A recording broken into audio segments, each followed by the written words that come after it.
Position activity. Reposition मतलब मैं आपको बताऊंगी कि किस पोजीशन में, जैसे कि ये बोतल है, मैं ये बोतल बताऊंगी आपको कि ये कैसे करनी है हमें। द बोतल is behind the chair. Behind का मतलब क्या होता है? बिहाइंड का मतलब होता है पीछे। तो हमें क्या करना है, जब मैं बोलूंगी द बोतल इज बिहाइंड द चेयर, तो आपको रखनी है बिहाइंड द चेयर, यानी कि चेयर के पीछे। क्या रखनी है? चेयर के पीछे। बिहाइंड मींस क्या होता है?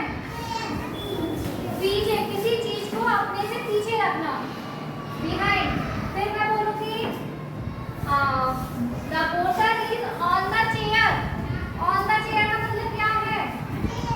ऑन द चेयर का मतलब चेयर के ऊपर। ऑन द चेयर, चेयर के ऊपर, या ऑन द टेबल तो टेबल के ऊपर। और आ जाता है तो ऊपर रखते हैं चीजों को, ठीक है।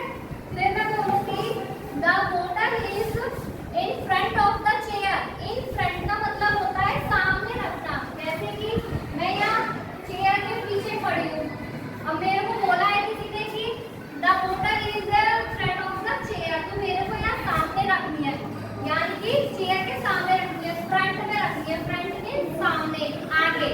फ्रंट आगे होता है ना, सामने होता है, तो सामने रखनी है, ठीक है। समझ में आया क्या होता है फ्रंट का मतलब?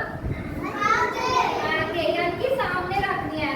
उसके बाद मैं बोलूंगी द बोतल इज फार द चेयर। फार का मतलब क्या होता है? दूर। फार मीन दूर, तो मैं बोलूंगी द बोतल इज फार द चेयर, तो चेयर से दूर रखनी है हमें। क्या रखनी है?